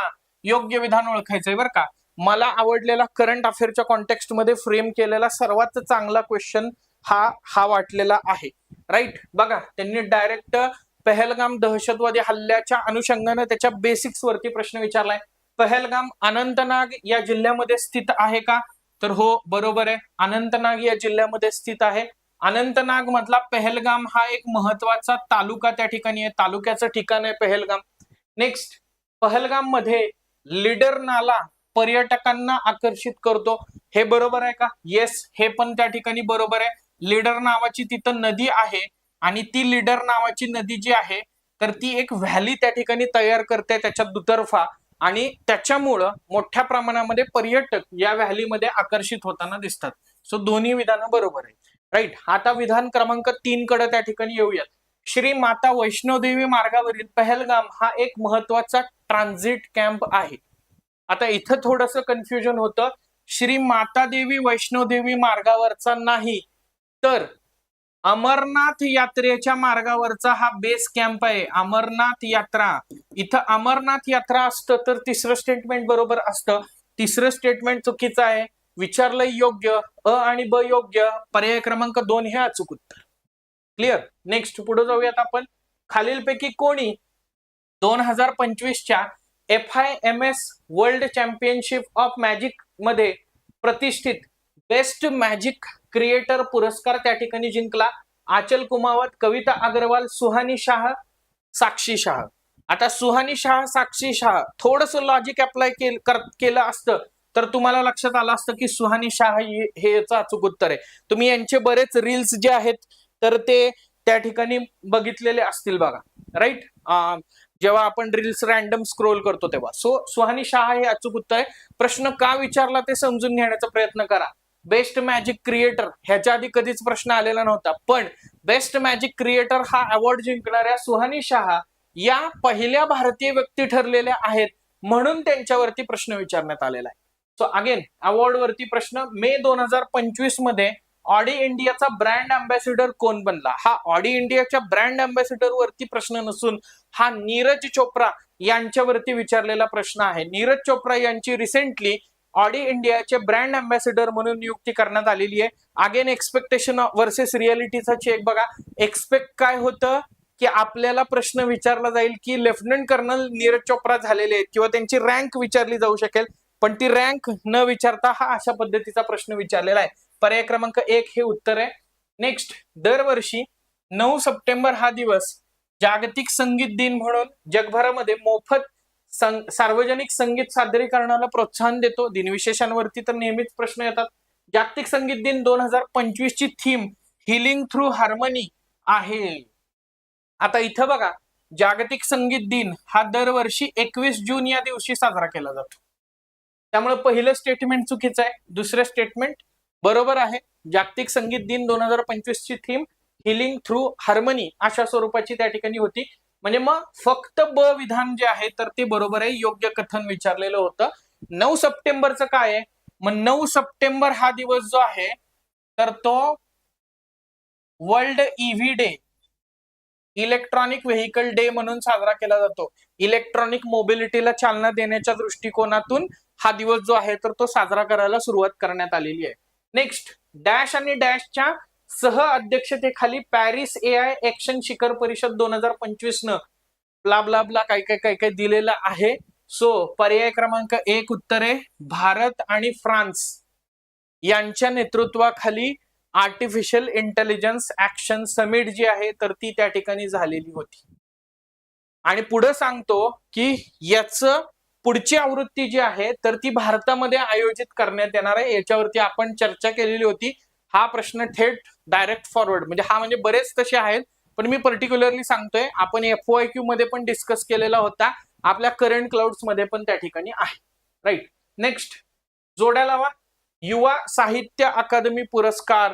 आता युवा साहित्य अकादमी पुरस्कार दरवर्षी 35 वर्षापेक्षा कमी वय असणाऱ्या युवा साहित्यिकांना प्रदान केला जातो. तो 23 भाषांसाठी प्रदान केला जातो. मला इथे एक्सपेक्ट होता की मराठी भाषेसाठी प्रदीप कोकरे यांच्या खोल खोल दुष्काळ डोळे या कविता संग्रहाला हा पुरस्कार मिळालाय. तिथं प्रश्न फॉर्मॅट होईल, पण ते न करता यांनी काय दिलेलं आहे, इतर भाषातले कविता संग्रह दिलेले आहेत. म्हणजे कोण म्हणेल की बघा युवा साहित्य अकादमीवरती ह्याच्या आधी पण प्रश्न आलेला होता, आता पण प्रश्न आला, पण नाही. आता आलेला प्रश्न हा अवघड कॅटेगरीतला आहे. याच्या आधी प्रश्न आलेले होते. संगीता बर्वे PUची डायरीवरती प्रश्न आलेला होता. त्याच्यानंतर ते सीता मातांचं आत्मचरित्र त्याच्यावरती एक प्रश्न त्या ठिकाणी आलेला होता बघा, राईट. किंवा अजून युवा साहित्य अकादमी, बाल साहित्य अकादमी पुरस्कारावरती प्रश्न, पण त्याच्यात मराठी स्पेसिफिक त्यांनी प्रश्न विचारलेला होता. इथं जर का तुम्ही बघितलं तर गर्ल्स हॉस्टेल ही पंजाबी कादंबरी आहे, या पंजाबी साहित्य आहे. मनदीप औलाख यांचं ते त्या ठिकाणी आहे. फिर उगाना याचा जर का विचार केला तर हे हिंदीतलं साहित्य आहे. पार्वती तिर्की यांचं हे साहित्य आहे. अंग असुरचा जर का विचार केला तर हे बोडो भाषेतलं साहित्य आहे, बोडो. सो अमर कुंगर बोरो यांचं ते साहित्य आहे. आणि Siddhartha the boy who became the Buddha. आता the boy who became the Buddha ह्याच्यावरून लक्षात येते हे इंग्लिश साहित्य त्या ठिकाणी आहे आणि ते अद्वैत कोठारी यांचं आहे. कोठारे केलंय त्यांनी तिथं, कोठारी यांचं त्या ठिकाणी आहे. सो बघा, ए ला पाहिजे 2. सोपा नव्हता हा क्वेश्चन. मग असतात दीपाली देशपांडेंचा क्वेश्चन बघा, एक ऑप्शन आला आणि संपला विषय.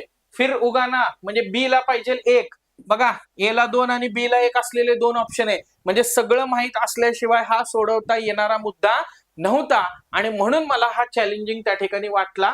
त्याच्यानंतर सी ला काय पाहिजे, सी ला 4 पाहिजे आणि डी ला मग 3 पाहिजे. पर्याय क्रमांक 4 हे या प्रश्नाचं अचूक उत्तर आहे. नेक्स्ट, एअर न्यूझीलंड जुलै 2025 मध्ये डॅश यांची पुढील मुख्य कार्यकारी अधिकारी म्हणून नियुक्ती जाहीर केली आहे. सो इकडे निखिल रविशंकर हे अचूक उत्तर आहे. अगेन थोडा अवघड कॅटेगरीतला प्रश्न, जरी असं म्हटलं आपण आंतरराष्ट्रीय स्तरावरच्या नियुक्त्या, आंतरराष्ट्रीय स्तरावरती भारतीय व्यक्ती जातात तेव्हा प्रश्न विचारला जातो, तरी हे एअर न्यूझीलंड वगैरे कोण लक्षात ठेवणार आहे ना, राईट. सो हे थोडासा अवघड होता. अगेन आपण बऱ्याच वेळा रटलेला प्रश्न त्या ठिकाणी आहे. 2030 सालापर्यंत पूर्ण होणं अपेक्षित असलेलं जगातील सर्वात मोठं जलविद्युत धरण चीन कुठं बांधतोय, यार्लुंग झांगपो ब्रह्मपुत्रा नदीवरती. ब्रह्मपुत्रेलाच तिबेटमध्ये यार्लुंग झांगपो म्हणतात आणि याला उत्तर प्रत्युत्तर म्हणून भारतानं काय केलेलं आहे, भारतानं अरुणाचल प्रदेशमध्ये अप्पर सियांग जलविद्युत प्रकल्प प्रपोज केलेला त्या ठिकाणी आहे. तर याच्यावरून वाद आहे, त्यामुळे प्रश्न विचारलेला आहे. आणि करंट अफेअर मधला शेवटचा मुद्दा, वाराणसी येथे जुलै 2025 मध्ये युवा आध्यात्मिक शिखर परिषद 2025 आयोजित करण्यात आली. बरोबर आहे, वाराणसीमध्ये आयोजन झालं. अगेन 2025च्या त्या शिखर परिषदेची थीम विचारलेली आहे, जागेगा युवा बढेगा युवा. नाही, ही थीम नाहीये. नशामुक्त युवा फॉर विकसित भारत ही त्याची थीम त्या ठिकाणी होती. बेसिकली युवकांमध्ये व्यसनाधीनतेचं प्रमाण कमी करण्यासाठी ही परिषद आयोजित करण्यात आलेली होती. सो त्यामुळं योग्य कथन आहे फक्त पर्याय क्रमांक 1, राईट. नेक्स्ट, महाराष्ट्राच्या मुख्यमंत्री पदावर, हा पॉलिटीमध्ये आलेला मुद्दा आहे बरं का, पॉलिटीमध्ये आलेलं करंट अफेअर्स आहे. महाराष्ट्राच्या मुख्यमंत्री पदावरती सप्टेंबर 2025 पर्यंत सर्वाधिक काळ मुख्यमंत्री म्हणून राहिलेले कोण आहेत? शरद पवार, देवेंद्र फडणवीस, वसंतदादा पाटील, वसंतराव नाईक. सो याच्यामध्ये स्ट्रेट फॉरवर्ड वसंतराव नाईक हे उत्तर आहे. 11 वर्षापेक्षा जास्त कालखंडासाठी वसंतराव नाईक जे आहेत तर ते महाराष्ट्राचे मुख्यमंत्री राहिलेले आहेत. सो पर्याय क्रमांक 4 हे अचूक उत्तर असेल. नेक्स्ट, हा प्रश्न सायन्स मध्ये विचारलेला होता. जागतिक मधुमेह दिन डॅश या दिवशी साजरा केला जातो. 14 नोव्हेंबर या दिवशी काय केला जातो, जागतिक मधुमेह दिन जो आहे तर तो साजरा केला जातो. सो हे टोटल 17 क्वेश्चन्स आहेत. आता फक्त एक ग्लान्स शेवटच्या 1 मिनिटामध्ये आपण करूयात. कशावरती, तर क्वेश्चन कुठल्या टॉपिक वरती किती त्या ठिकाणी आलेले होते बघा. आर्थिक आणि सामाजिक विकास आपण पहिलाच प्रश्न बघितलेला होता, तर त्या आर्थिक आणि सामाजिक विकासावरती एक प्रश्न आलेला होता, पहिला टॉपिक झाला. दुसरा टॉपिक आहे पुरस्कार. पुरस्कारावरती आपल्याला क्रीडा पुरस्कार असतील, आंतरराष्ट्रीय स्तरावरचे पुरस्कार असतील तर 3 प्रश्न दिसले. तिसरा मुद्दा आहे science and technology. Science and technology वरती आपल्याला 2 प्रश्न दिसले. त्याच्यानंतर चौथा मुद्दा आहे निवड नियुक्ती, चर्चित व्यक्ती निवड नियुक्ती. याच्यावरती थोडेसे इररिलेव्हंट कॅटेगरीतले, जसं की ते न्यूझीलंड वाला आहे किंवा SBI लाईफ इन्शुरन्स वाला आहे, राईट. तर तसे 5 क्वेश्चन टोटल विचारलेले होते, राईट. भूगोल, पर्यावरण आणि कृषी, त्यातलं भूगोल आणि पर्यावरण आहे. पर्यावरणाच्या बाबतीमध्ये ते हिमाचल प्रदेश मधला प्लांट विचारलाय त्यांनी, ग्रीन हायड्रोजनचा. आणि भूगोलाच्या बाबतीमध्ये पहलगामच्या कॉन्टेक्स्ट मध्ये जो प्रश्न विचारलेला आहे, 2 प्रश्न इथं आलेले आहेत. आंतरराष्ट्रीय घडामोडींमध्ये यार्लुंग सांगपो धरण जे विचारलेलं आहे, सो 1 प्रश्न.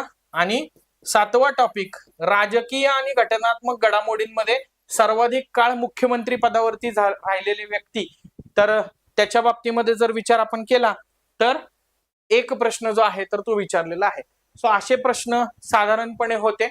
प्रत्येक पेपर आपल्याला विचार मंथन करायची संधी त्या ठिकाणी देतो की काय स्ट्रॅटेजी चुकतीये, काय स्ट्रॅटेजी बदलायला पाहिजे का, तर त्याच्यावरती आपण विचार तुर्तास म्हणजे करूयात आणि पुढच्या परीक्षेच्या दृष्टिकोनातून आपल्याला कसं अजून व्यवस्थित पेपर हँडल करता येईल याचा विचार त्या ठिकाणी करूयात. सो या लाईव्ह सिरीज मध्ये आता पुढं पण कंटिन्यू त्या ठिकाणी वेगवेगळ्या विषयांचे सेशन्स त्या ठिकाणी राहतील.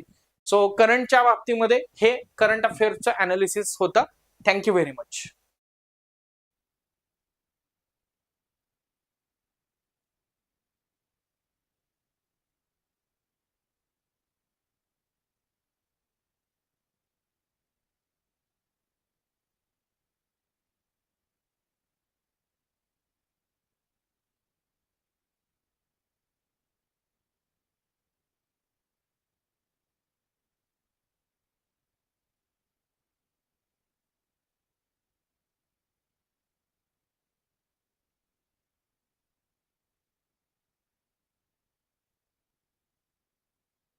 तर फक्त आज आपण उत्तर बघूयात, धावता संभाव्य उत्तर कोणते असतील. तर बघा, पहिला प्रश्न जो आहे, प्रार्थना समाजाच्या वतीने खालीलपैकी कोणती सामाजिक कामे केली गेली होती, असा तो प्रश्न आहे. तर हे जर उत्तर आपण बघितलं तर ह्यामध्ये पहिलं जे दिलेलं आहे सोशल सर्व्हिस लीग, हे बरोबर आहे. देश सेवेसाठी चांगले कार्यकर्ते निर्माण करण्यासाठी गोखलेंनी जे काही सोसायटी स्थापन केलेली आहे ती संस्था देखील बरोबर दिलेली आहे. या समाजाच्या वतीने नाशिक येथे अनाथ आश्रम काढण्यात आले. तर इथे नाशिक नाही आहे, तर पंढरपूर आहे, पंढरपूर. त्यामुळे हे जे आहे सेंटेन्स चुकीचं आहे. आणि विठ्ठल रामजी शिंदे जे आहे डिप्रेस क्लासेस मिशन, हे देखील बरोबर आहे. म्हणजे हे जे उत्तर जे आहे ए, बी आणि डी हे आहे. चला, दुसरा प्रश्न जो आहे तो लोकमान्य टिळकांवरती विचारलेला आहे. ब्रिटिशांनी मुझफ्फर बॉम्ब खटल्याशी संबंधित जे लिखाण केलं त्याच्यावरती हा प्रश्न आहे. आपल्याला माहिती आहे मुझफ्फरचा जो खटला होता ह्यावर लोकमान्य टिळकांनी 2 लेख लिहिले होते आणि त्यांच्यामुळे त्यांच्यावर 124 या अंतर्गत गुन्हा देखील, राजद्रोहाचा गुन्हा देखील दाखल झाला होता. हे जे उत्तर आहे लोकमान्य टिळक, 1 नंबरचं उत्तर आहे. त्यानंतर मी नेहमी सांगतो काँग्रेसवर नेहमी प्रश्न येतो. काँग्रेसच्या 1887 म्हणजे 3ऱ्या अधिवेशनावर आयोगाने या ठिकाणी प्रश्न विचारलेला आहे. 1887 मध्ये मद्रास येथे झालेल्या भारतीय राष्ट्रीय काँग्रेसच्या अधिवेशनाचे कोणाच्या अध्यक्षतेखाली म्हणजे अध्यक्ष विचारलेले आहे. तर पहिलं वेमेशचंद्र बॅनर्जी आपल्याला माहिती आहे पहिल्या अधिवेशनाचे, दुसरे जे आहे दादाभाई नौरोजी आणि तिसरे बद्रुद्दीन तय्यबजी आणि चौथे जॉर्ज हुल. तर बद्रुद्दीन तय्यबजी 1887च्या अधिवेशनाचे अध्यक्ष आहे. लक्षात, म्हणजे सर्वधर्म समभाव या ठिकाणी जे आहे काँग्रेसने अधिवेशनाचा क्रम मध्ये आपल्याला दिसतो, हे मी नेहमी लेक्चरमध्ये सांगत असतो. तर बद्रुद्दीन तय्यबजी जे आहे हे त्याचं उत्तर आहे. त्यानंतर जे आहे आपल्याला कायदे जे आहे कायद्याविषयी प्रश्न आपल्याला या ठिकाणी आलेला आहे. घटनात्मक सुधारणा देणारे कायदे, भारत सरकारचे कायदे, ह्याच्यावरती प्रश्न आहे.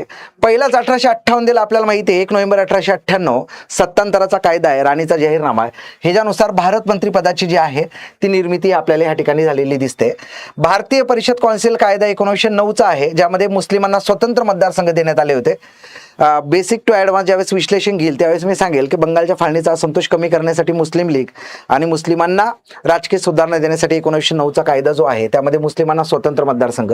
भारत सरकारचा कायदा जो आहे 1919चा, तर ह्यामध्ये जे आहे प्रांतात द्विदल शासन पद्धती आणि भारत सरकार 1935चा कायदा केंद्रात द्विदल शासन. म्हणजे हे जे उत्तर आहे पर्याय क्रमांक 3 जे आहे ह्या प्रश्नाचं उत्तर आहे. त्यानंतर जो आहे 5वा प्रश्न जो आहे बंड जे आहे, बंडांवर ब्रिटिश सत्तेविरुद्ध जे बंड झालेले आहेत त्याच्यावरती प्रश्न आहे. एक साधा गोष्ट आहे, भिल्लांचा बंड तुम्हाला माहिती आहे खानदेशमध्ये झालेला आहे आणि मोपलांचा बंड जे आहे मलबार वगैरे ही जी साईट आहे म्हणजे केरळ, मलबारची जी साईट आहे केरळ या ठिकाणी झाले, म्हणजे मलबारचे बंड केरळ. त्यानंतर जे आहे भिल्लांचा उठाव तुम्हाला हे माहिती आहे खानदेश आणि कोलमांचा उठाव जो आहे बिहार आणि संताळ्यांचा जो उठाव आहे इथे जर आपण बघितलं मोपलांचा जो बंड आहे तो केरळमध्ये झालेला आहे, म्हणजे 2 नंबर इथे आपल्याला दिसतं. भिल्लांचा उठाव जो आहे खानदेशमध्ये आहे, म्हणजे त्यानंतर संताळ्यांचा उठाव जो आहे तो बिहारमध्ये आहे, म्हणजे 2, 3, 4 आणि 1 हे त्याचं उत्तर आहे. 1857च्या उठावानंतर बंगालमधील नीळ उत्पादक शेतकऱ्यांनी मळ्याविरुद्ध उठावात यश. आता नीळ पिकवणारा शेतकरी म्हटल्यानंतर आपल्याला चंपारण आणि बिहार आठवतो, पण बंगालमध्ये निळीचे प्रचंड उठाव झालेले आहे. तर यामध्ये आपल्याला विचारलेलं आहे की शेतकऱ्यांना मळ्याविरुद्ध उठावात यश मिळण्याचे कारण कोणते होते.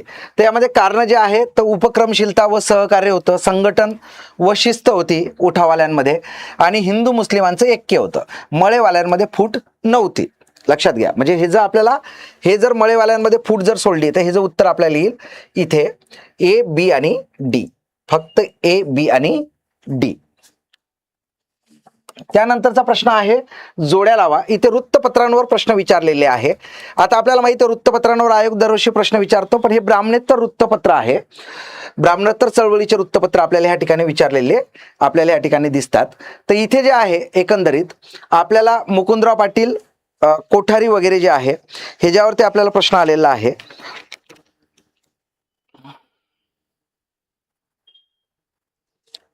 बघा मुकुंदराव पाटील जे आहे दिनमित्र आहे, वीरा कोठारी आहे जागृत, भगवंतराव पाळेकर जे आहे जागरूक आणि जागृती, श्रीपतराव शिंदे जे आहे विजय मराठा. म्हणजे याचं उत्तर काय पर्याय क्रमांक 1. त्यानंतर समाजसुधारक जे आहे छत्रपती शाहू महाराज यांच्यावरती प्रश्न विचारलेला आहे. छत्रपती शाहू महाराजांसंदर्भात खालीलपैकी कोणते विधान बरोबर आहे असं आपल्याला विचारलेलं आहे. सक्तीचं व मोफत शिक्षणाचा कायदा केला का? तर केला. विविध कला व कलाकारांचा आश्रय दिला. यस. विधवा पुनर्विवाह कायदा पारित केला. कोल्हापुरात व्यापारासाठी शाहूपुरी व्यापार पेठेची स्थापना केली. म्हणजे वरीलपैकी सर्व बरोबर या ठिकाणी आहे. म्हणजे ए, बी, सी आणि डी हे त्याचं उत्तर आहे.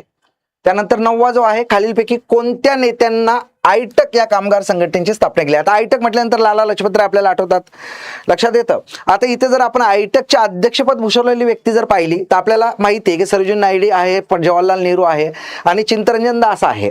यामध्ये कोणी भूषवलं नाही असं विचारलं आपल्याला. त्यामुळे BT रणदिवे हे जे आहे यांनी ते अध्यक्षपद भूषवलेलं नाही. शेवटचा प्रश्न जो आहे 10वा, रिकामी जागा या मुंबई पोलीस कमिशनरने ब्रिटिश राजवटीविरुद्ध कारवाया करणाऱ्या फाशी देण्यासाठी वधस्तंभ उभारला होता. आता हा प्रश्न थोडा पातळी ही जी वाढलेली आहे, हा स्टेडियमच्या बाहेरचा प्रश्न आहे, ठीक आहे. पण एक लॉजिकल आपण उत्तरापर्यंत जर पोहोचलो आपण तर कदाचित सर अँड्र्यू फ्रेझर आणि चार्ल्स फॉर्जेट हे उत्तर असू शकतं. पण यामध्ये थोडं मूल्य जर आपण बघितलं तर चार्ल्स फॉर्जेट असू शकतं, मे बी आहे, नक्की सांगता येणार नाही. तर हे उत्तर त्याचं असू शकतं. म्हणजे इतिहासाचे जर तुम्ही प्रश्न बघितले तर 10 पैकी 8 प्रश्न एकदम इझी स्वरूपाचे होते, सोपे होते. आणि बाकीचे 2 जे आहे थोडं लॉजिकल उत्तरापर्यंत आपल्याला पोहोचता येऊ शकत होतं. लक्षात येतं. तर हे इतिहासाचे प्रश्न जे आहे ते आज आपण बघितले. विश्लेषण जे आहे येते आपण 1 ते 2 दिवसामध्ये कदाचित बघूयात. थांबू इथे. जय हिंद, जय महाराष्ट्र.